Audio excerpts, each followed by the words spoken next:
Doğu Türkistanlı Kazak kadın Sayragul Sautbay, ABD Dışişleri Bakanlığı'nın yıllık Uluslararası Kadın Cesaret Ödülü'ne layık görüldü. ABD Dışişleri Bakanlığı yıllık Uluslararası Kadın Cesaret Ödülleri törenini 4 Mart Çarşamba günü gerçekleştirdi. Bu ödül dünyanın dört bir yanından barış, adalet, insan hakları, cinsiyet eşitliği ve kadınların güçlendirilmesinde olağanüstü cesaret ve liderlik sergileyen kadınlara veriliyor.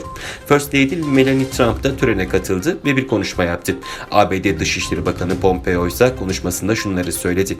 Bugün Sierra Gulia'ya da haraç veriyoruz. Daha önce doktordu. Ailesinden ayrılmak zorunda kaldı ve hapishanede işkence gördü. Komünist Parti'nin Müslüman azınlığa yönelik baskılarının ilk kurbanlarından biriydi. Doğu Türkistan'da gözaltı kamplarındaki durumu cesurca anlattı ve diğer eski tutuklulara ilham vermeye devam etti. İnsanlar ve aileleri ayağa kalkıyor ve hikayelerini dünyaya anlatıyorlar.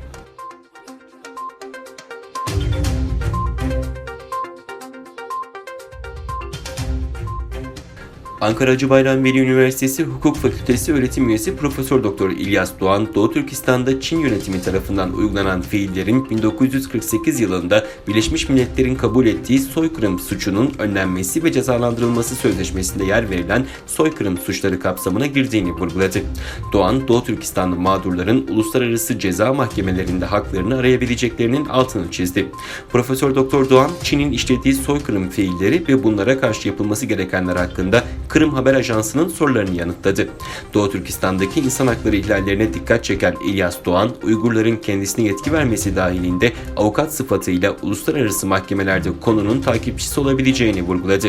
Necmettin Erbakan Üniversitesi Sosyal ve Beşeri Bilimler Fakültesi Profesör Doktor Fuat Sezgin konferans salonunda düzenlenen Doğu Türkistan ve Çin işkencesi konulu konferansta konuşan Doğu Türkistan Milli Meclisi Başkanı Seyit Tümtürk, Doğu Türkistan bizim için çok önemlidir. Bu coğrafya Çin işgaline uğradıktan sonraki 70 yıllık süre içerisinde maalesef adeta Orta Çağ karanlığını yaşamaktadır, dedi.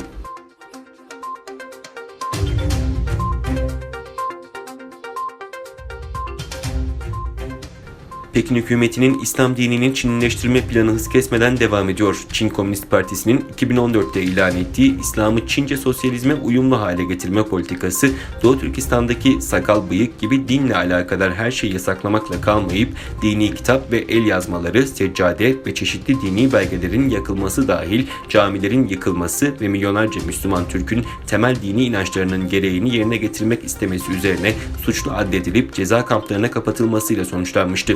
Şu aralar Hui Müslümanlarının başı dertte. Camileri yıkılıyor, kitapları yasaklanıyor. Winter haberinde Shandong eyaletinde Çinli yetkililer tarafından bir ilçedeki camide İslam'a ait tüm belgeleri, Kur'an ve hadis kitaplarını, tevcid öğretilerini tamamen yasaklayıp yerine Çin Devlet Başkanı Xi Jinping öğretilerinin yerleştirildiği ve cami duvarlarındaki ayet hadislerin silinip yerine asıl amacımızı unutmayın, Büyük Çin arzusuna hizmet edelim anlamındaki Çince ibarelerin yazıldığı bilgisi verildi.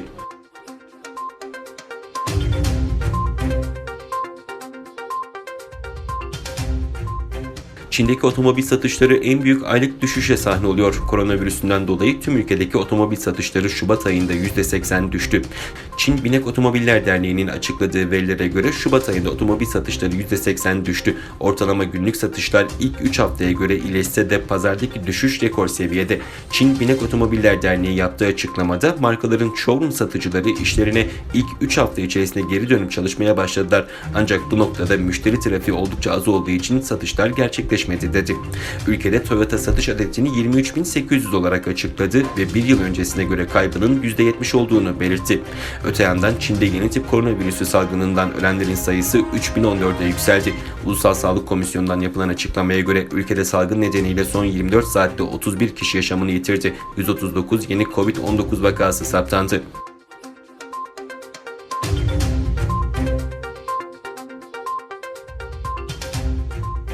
Birleşmiş Milletler yeni tip koronavirüsü salgını nedeniyle 290 milyonu aşkın öğrencinin eğitiminin aksadığını açıkladı.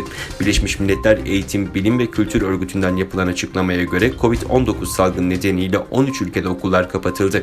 Okulların kapatıldığı ülkeler arasında Ermenistan, Azerbaycan, Bahreyn, Çin, Kuzey Kore, İran, Irak, İtalya, Japonya, Kuveyt, Lübnan, Moğolistan, Birleşik Arap Emirlikleri yer aldı. Söz konusu ülkelerde toplam 290,5 milyon öğrencinin eğitimini çalışması aksadı.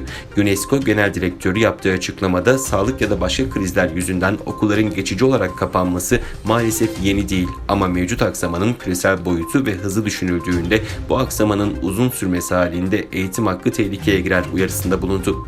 UNESCO, eğitim ve öğretimin devamlılığının sağlanmasına yönelik stratejileri ele almak için Eğitim Bakanları düzeyinde 10 Mart'ta acil toplanacak.